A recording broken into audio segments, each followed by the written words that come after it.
안녕하세요. 이번 시간에는 유비가 영릉, 계양, 무릉, 장사 4개군을 복속시키러 남쪽으로 가고 있는, 그러니까 지금 유비는 마량의 현책에 의해서 4개군을 복속시키기 위해서 남쪽으로 내려갑니다. 영릉까지 이제 내려가게 되는데, 여기에 이제 제갈공명의 책략에 의해서, 그리고 이적의 현책에 의해서 내려가는데, 그냥 내려가는 게 아니고 하루에 심리씩, 그러니까 심리가 안 될 때도 있어요. 하루에. 왜 그러냐면은 이 15,000명 병사들이 내려가면서 뒤에 치중부대 30,000명이 내려가는데, 치중부대에는 황무지를 개간할 수 있는 삽하고 곡괭이, 그것을 이제 치중부대에서 주로 이제 가지고 가는데, 치중부대도 한 군데 모여서 가는 게 아니라 딱 학의진을 쳐가지고 병사들도 학의진을 쳐가지고서는 옆으로 200리 정도 됩니다.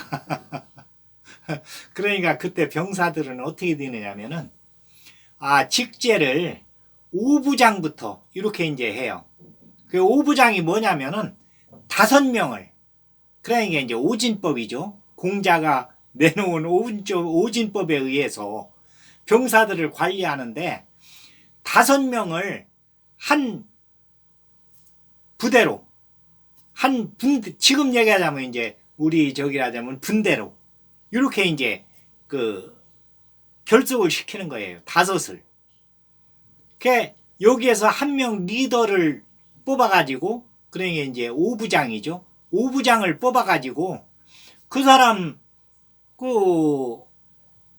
리더의 생각대로 위에서 지시 내려온 그대로 이렇게 움직이게 5명이 한 분대씩.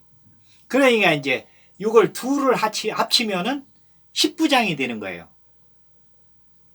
그러니까 11명이 되는 거죠. 따지자면 5부장 둘 해가지고서는 10부장을 한 명 두고, 그리고서는 또 10부장을 10개를 모으면은 100명, 110명 이렇게 되면은 그게 이제 100부장이에요. 또 100부장을 10개를 모으면은 1000부장. 1000부장서부터 뭐 이제 대장축에 들어가는데, 만부장 하면은 이제 만부부장. 장비나 조자룡이. 여기는 이제 만부장급에 들어가는 거죠. 이렇게 직제를 해놓으니까 위에서 한마디만 하면은 밑으로 쫙 내려갑니다. 지금 뭐 회사 직제하고 비슷하죠. 거기보다 더 세죠. 여기는 밑으로 쫙 내려가니까. 그런데 이제 5부장하고 10부장들을 옆으로 쫙 벌려가지고 내려가면서 저녁에 수경을 하고 나면은, 그러니까 지금이 이제 늦 겨울이에요. 초봄으로 돌아오는 산천에는 잔설들이 조금씩 남아 있어가지고 눈 속에는 파란 싹들이 올라오는. 그리고서는 이제 정오에 한 낮에 이렇게 보면은 먼 산에서 아지랑이들이 막 올라갈 때, 이제 그런 때거든요. 그러니까 이 삽으로다가 땅을 파기가 좋습니다. 이제 얼었다가니 녹을 때니까 지금이. 그러니까 각 삽하고 꽃갱이들을 5부장들, 10부장들한테 다 논아줘가지고 내려가면서 저녁에 수경질을 할 적에는 깊이 파괴합니다. 그러니까 말하자면은 1인당 10평 정도 10평 정도를 파괴해요. 그리고서는 거기서 이제 수경을 하는데, 요 사람들이 떠날 적에는 이 팠던 자리를 다 메꾸면서 전부 연결해 가지고서는 평평하게 해놓습니다. 그러니까 조금 깊게 해놓은 데는 논이 되고, 조금 낮은 데는 밭이 돼요. 그 수영을 하고 떠날 적에는 그러니까 여기 두를 때도 그렇고 떠날 때도 그렇고 다 그 집성촌에 가서 삼노들한테 인사를 해요. 그런데 집성촌에서 주는 그 콩 한 쪼가리, 물 한 바가지도 먹은 걸로 하겠습니다. 받은 걸로 하겠습니다.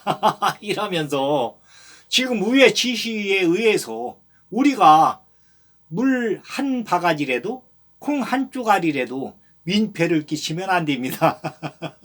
이게 이제 소문이 쫙 나요.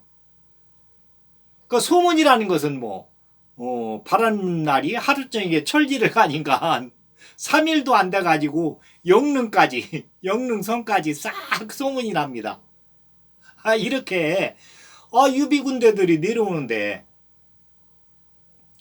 사개군을 복속시키러 말하자면 종북군인데 그 내려오는 속도는 하루에 10리도 안 된다. 그런데 수경을 하고 갈 적에는 논과 밭을 만들어 놓고 간다. 딱 옆으로 펴가지고서는 내려올 때 천천히 내려옵니다. 그리고서는 이제 그 집성촌에서 삼노들이 오히려 와서 그 상회하는 때가 있어요.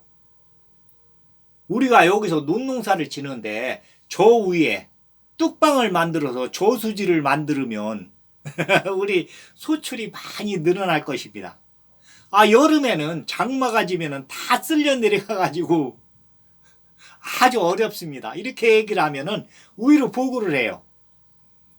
그러면은 제갈공명이나 그 마량이나 이적이 직접 와가지고서는 보고서는 여기에는 몇 명을 투입해서 며칠간 일을 하면 되겠다. 그러면 그 부대들은 딱 선별을 해가지고 와서 요 저수지 뚝방을 다 만들 때까지는 여기에 있다가 천천히 뒤에 따라와라. 이러면서 행군속도를 늦춥니다. 그러니까 어떤 때는 하루에 5리 갈 때도 있어요. 어떤 때는 10리 갈 때도 있고. 안 그러면은 여기 이제 계획대로 안 되면은 부대를 더 투입을 시켜가지고 완전히 해놓은 다음에 저수지를 완전히 만든 다음에 이렇게 앞으로 전진하도록 이렇게 아닌가. 백성들 민심은 유황숙이한테 유비한테 우리 황숙이 최고다. 유황숙이 최고다. 이게 이제 정치죠. 민심이고 천심이니까. 이렇게 하면서 천천히 내려와요. 그 제갈공명의 책략에 의해서. 그리고서는 매일 모여가지고 회의를 합니다. 그러니까 유비하고 제갈공명하고 장비 조자룡이 마량 이적 이렇게 모여가지고서는 매일 회의를 하는 거예요. 그 제갈공명이 그럽니다. 영릉을 우리가 처음으로다가니 그 복속시키려면은 어쨌거나 싸우지 않고 이기는 것이 가장 좋은데 지금 저쪽에 우리가 사신을 계속 보내는데도 그쪽에서 우리의 명분이 없으니까 명분이라는 것은 어쨌거나 백성들이 거기에 감복할 수 있는 그러한 계기가 있어야 되는데 그게 없으니까 안 됩니다. 그러니까 그 얘기는 뭐냐면은 와서 힘으로 제압을 해보십시오. 이 얘기예요. 싸우겠습니다. 그러니까 제갈공명이 이제 유비한테 현책을 냅니다. 영릉을 공격하는데 요번에 공격할 적에는 내가 팔문 금세진을 써가지고 적장을 사로잡겠습니다. 이렇게 얘기를 해요. 그러니까 이제 유비도 팔문 금세진에 대해서는 알아요. 그 전에 그 신야에 있을 때 이전이 번성에서 신야로 오면서 쳐들어오면서 팔문 금세진을 딱 펼쳤는데 서서가 그걸 파해하는 그 비법을 갖다가니 조자룡이한테 얘기해줘서 조자룡이 500명 가지고서는 그 파해를 3번이나 돌파를 했잖아요. 그 팔문금세진에서 합니다. 조금은. 그런데 이제 제갈공명이 얘기하는 것은 지금 우리가 이렇게 내려가면서도 요게 내가 북 한 번만 울리면은 팔문금세진이 금방 됩니다. 그러니까 이제 15,000명이니까 5,000명씩 해가지고서는 세계를 형성을 할 수가 있는 거예요. 팔문금세진을. 그러니까 팔문금세진이 8개 문이 있어요. 그러니까 동서남북, 북동, 북서, 남동, 남서 해가지고 8개 문이 있는데 8개 문을 쫙 열어놓고서는 그 안에는 오진법에 의해서 병사들이 움직입니다. 최고 가운데에는 깃발을 들고 또 북을 징을 이렇게 치면서 이 진법을 갖다가 운용을 하는 거예요. 그런데 진법을 운용할 적에 여기에 완전히 숙달된 사람이 팔문금세진에 대해서 잘 아는 사람이 이것을 운용을 하면은 아주 기가 막힌 변형을 이룰 수가 있어요. 그런데 거기에 조금이라도 허점이 있으면은 돌파당합니다. 그러니까 이제 여기를 돌파하려고 하는 사람이 이 팔문금세진에 대해서 잘 알으면 여기서 위에서 지휘하는 사람보다 깃발이나 북이나 진 가지고 지휘하는 사람보다도 돌파하는 사람이 더 잘 알으면 생문과 사문을 알고 어디로 해서 어디로 나와라. 그러니까 한 군데 들어가서는 적한테 홀리면 안 돼요. 그 안에 있는 사람들이 변형을 하든지 뭐 움직이든지 깃발을 가지고서는 와서 막 이 두른 사람을 공격해온 사람을 혼란스럽게 하면서 그 안에 미로에 빠지게 하면서 잡는 건데 꼼짝 못하게 해가지고서는 이렇게 잡는 거거든요. 그런데 요 두른 사람이 팔문금세진에서 알으면은 이 아무리 혼란스럽게 하더라도 내 갈 길만 가는 거예요. 그래가지고서는 생문으로 또 나옵니다. 이러면은 잡을 수가 없어요. 그런데 제갈공명이 얘기하는 것은 팔문금세진 안에 태극진법을 섞어가지고서는 이걸 운용을 하게 되면은 팔문금세진에 대해서 아무리 잘 아는 사람도 들으면은 꼼짝을 못하고 잡히게 됩니다. 제갈공명이 설명을 쫙 해요. 이렇게 이제 모래 상자에 모래로다가니 만들어 놓고서는 거기에 깃발을 꽂으면서 팔문금세진을 만들어 놓고 여기에서 동서남북 그러니까 휴, 생, 상, 두, 경사, 경계 문이 이렇게 8개인데 여기에서 이제 가장 좋은 방법은 동남 쪽의 문으로 들어가 가지고서는 서쪽 문으로 나오는 거예요. 딴 데는 쳐다보지도 않고. 그러면은 이 팔문금세진이 파괴가 됩니다. 돌파를 하는 거죠. 그런데 이 안에 들어가 가지고서는 딴 데 쳐다보고 그쪽으로 쫓아갔다 그러면은 꼼짝 못하고 잡히는 거예요. 이 팔문금세진으로 영릉성을 복속을 시키겠습니다. 그러니까 이제 아무도 이제 반대를 안 해요. 그리고서는 팔문금세진에 대해서는 제갈공명이 가장 잘 아르니까 설명을 하는데도 옆에서 처음 들은 사람들은 잘 몰라요. 유비는 이제 신야에서 그 팔문금세진을 한번 부탁드려 봤으니까 이전이 시전하는 것을 그러니까 약간은 알긴 알아요. 조자룡이도 동남문으로 들어갔다가 서문으로 나오는 것을 3번이나 했으니까 3번이나 돌파를 했으니까. 그런데 제갈공명이 설명하는 것은 여기다 태극기문을 갖다가니 비틀어 가지고 그 안에서 운용을 하기 때문에 이게 이제 그 안에는 병사들이 오진법에 의해서 5명씩 그러니까 이제 오진법의 가장 이제 기초적인 것은 뭐냐면은 3명은 앞에서 방패를 가지고서는 방어를 합니다. 원래는 왼손으로 방패를 잡고 오른손으로 창으로다가니 공격을 하는 건데 오진법은 3명은 방패를 가지고서는 5명을 방어를 해요. 그러니까 방패 3개 가지고 그리고서는 2명은 뒤에 서 가지고서는 긴 창으로다가니 공격을 합니다. 다섯 명이 한 개 조가 돼가지고 한 명이 되는 거죠. 그러니까 다섯 명이 이렇게 하면은 다섯 배 이상의 위력을 발휘할 수가 있어요. 상대방이 꼼짝을 못해요. 아무리 공격해도 방패로 막으니까. 그리고서는 공격이 막 들어오니까. 그게 이제 오진법의 이제 위력인데, 이 안에서는 다섯 명이, 10명이, 뭐 20명이, 100명이, 때에 따라서는 막 200명이, 이제 5,000명 가지고서는 이걸 팔문 금세지를 운용을 하니까. 그러니까 막 어떤 때는 막 500명이 막 한 뭉탱이가 돼가지고는 500배의 힘을 발휘하니까 상대방이 아무리 힘이 세도 꼼짝을 못해요.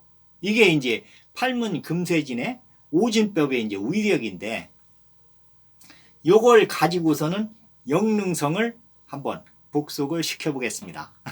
처음으로 이제 시전을 한번 해보는 거예요. 그래 이제 여튼 황무지를 개간하면서 저녁에 잘 적에는 어쨌거나 마을에서 집성촌에서 어느 정도 떨어진 곳에 거기가 황무지가 이제 나중에 개간할 수가 있겠구나 하는 데에 병영을 설치를 해요. 쫙 퍼져가지고. 그러니까 뭐 15,000명이 한 군데 모여가지고 하는 게 아니라 쫙 퍼져가지고 한 200리 정도 옆으로 퍼져가지고 매일 연결해서 연락을 하면서, 그리고서는 이 병영지에서 그 이튿날 전부 그 정리를 해놓고서는 떠나는데 집성촌 여기 백성들이 와서 보면은 봄에 씨앗만 뿌리면 돼요.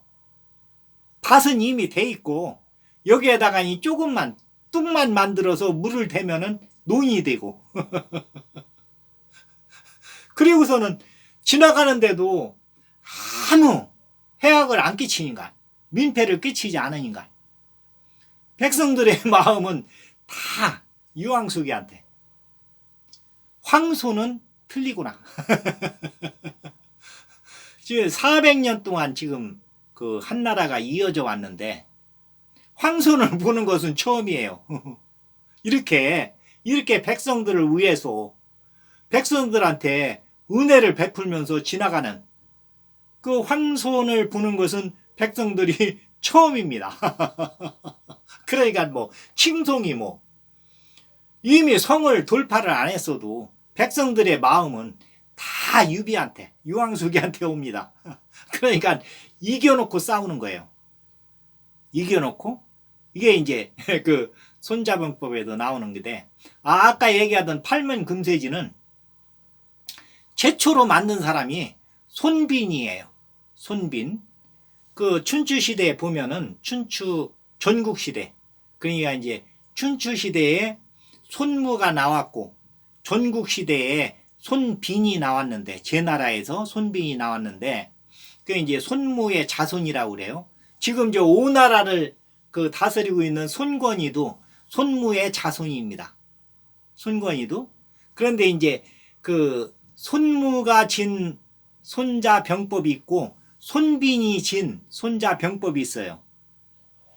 그런데 손빈이 이 팔문 금세진을 최초로, 그러니까 이제 공자는 손무하고 같은 시대니까 거기서 한 200년 정도 후에 손빈이 아주 그 병법가가 나옵니다. 제 나라에서. 그런데 이제 이 손빈이 팔문 금세진을 최초로 만들어 놨어요. 그래가지고서는 백전백승, 싸우면 이깁니다. 이 팔문 금세진에 의해서. 이것을 파해할 수 있는 방법이 없으니까 문을 딱 열어놨는데 문으로 두르면은 꼼짝 못하고 잡히니까. 그게 이제 영릉성에 거의 다 가까이 왔어요. 가까이 왔을 때 제갈군명이 최후 통첩을 보냅니다. 우리가 그렇게 얘기를 했는데도 고집을 꺾지 않고 우리한테 복속을 안 하고 그렇게 버티는데, 그러면 한판 승부를 해보자. 내일 한번 겨뤄보자.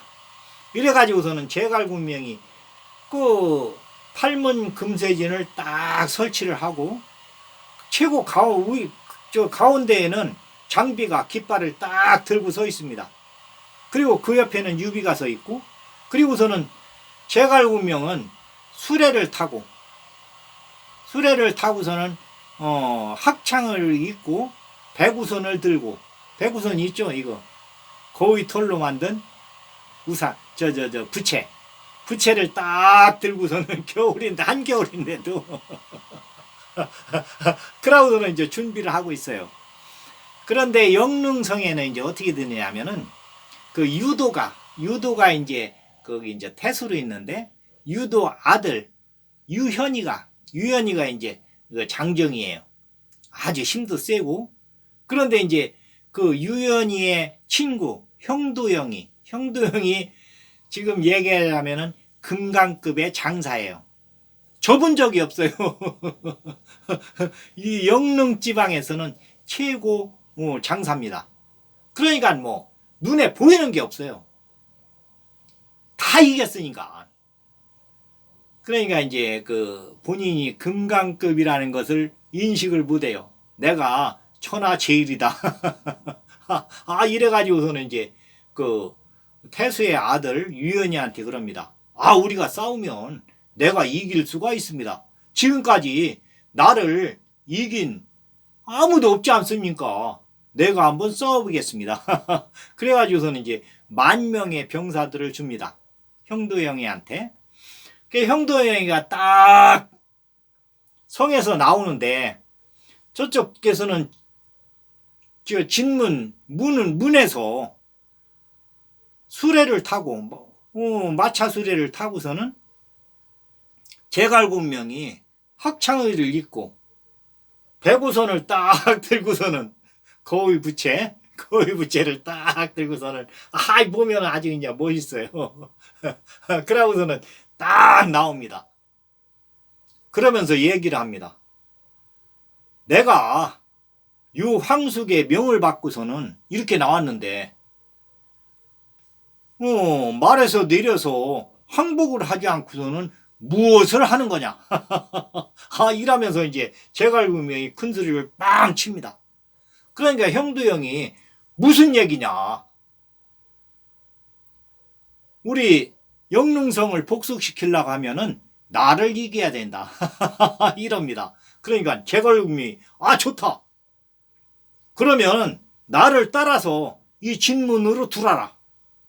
그리고서는 네가 한번 이겨봐라. 그러고서는 이제 뒤로 돌아서 문으로 들어가요. 문은 8개 문이 다 열려있는 상태니까. 그러니까 형도영이 그 팔문금세진을 모르니까, 모르면 용감한 겁니다. 누구든지 모르는 사람이 용감해요. 이제 박사를 나봐야 그 다음에 그 경험치를 가지고서는 이제 인생이 이제 깊어지는 건데, 형도영이 말을 타고서는 그 진문 안으로 딱 들어옵니다. 팔문금세진 안으로 들어가지고서는 제갈군명만 쫓아가는 거예요. 제갈군명이 누런 길을 꽂고서는 그 마차를 타고서는 도망가니까 거기만 쫓아가요. 쫓아가다니 꼼짝없이 잡혔습니다. 말 다리가 이 구부라진 창에 이렇게 걸리면서 창으로 낚아채니까 이쪽에서 오진법에 의해서 3명이 방패로다가 딱 막으면서 2명이 긴 창을 가지고, 갈고리 창을 가지고서는 다리를 엮어버리니까는 꼬꾸라질 수가 없어요. 나중에 이제 관우도 신면 매복 작전에 그 맥성에서 촉으로 이제 도망가려고 하다가, 성도로 도망가려고 하다가 나와가지고 가는데, 여몽이가 이제 그 신면 매복 작전을 하면서 이 오진법에 의해 가지고 긴 갈고리 창으로다가니 적토마에 다리를 엮어가지고서는 여지없이 잡잖아요. 이게 이제 오진법이 무서워요. 3명이 막으면서 2명이 공격을 하는데, 긴 갈고리 창으로다가니 그 말 다리를 갖다가니 엮어버리니까 꼬꾸라질 수밖에 없죠. 형도영이가 꼼짝없이 여기서 잡힙니다. 그 이제 오랏줄에 꽁꽁 묶여가지고서는 유비 앞에 왔어요.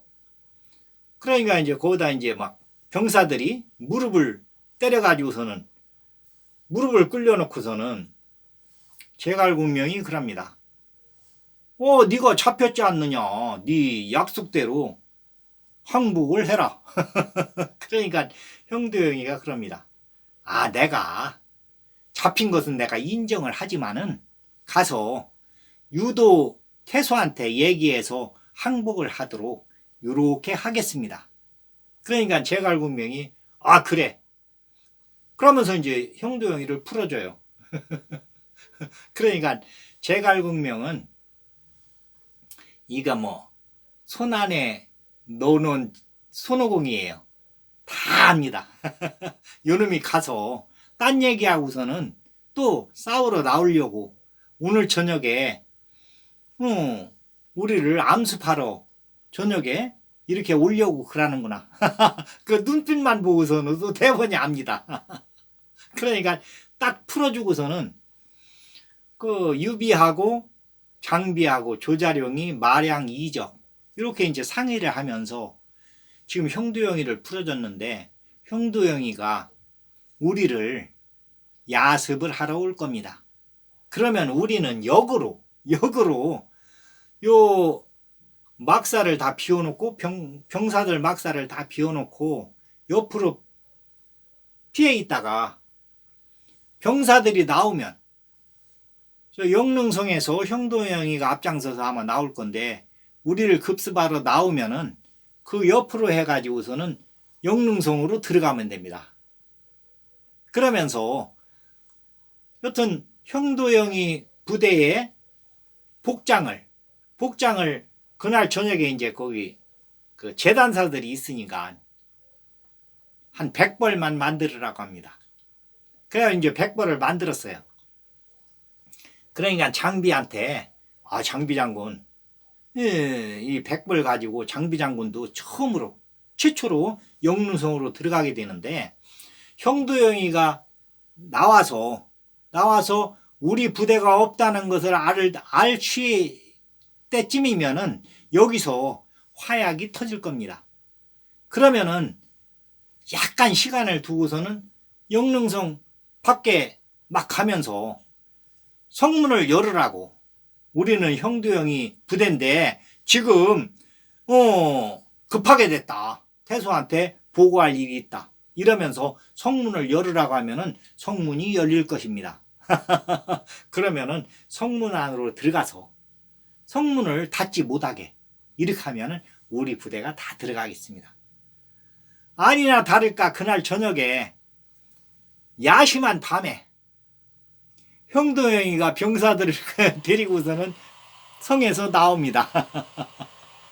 그런데 형도영이가 나와서 이쪽 제갈공명 유비군의 군막까지 가까이 왔는데 군막에서 갑자기 그러니까 시한폭탄이죠. 시한폭탄이 막 터지면서 위에서 쫙 터지면서 그냥 그 무지개가 뜹니다. 무지개가 뜨면서 글씨가 딱 뜨는데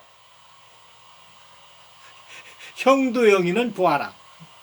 너는 이미 잡혔다. 이렇게 해가지고서는 글씨가 딱 떠요. 그러니까 형도영이가 보고서는 깜짝 놀랍니다. 요때 이제 장비는 영릉성 성문으로 가가지고서는 막 소리를 지릅니다.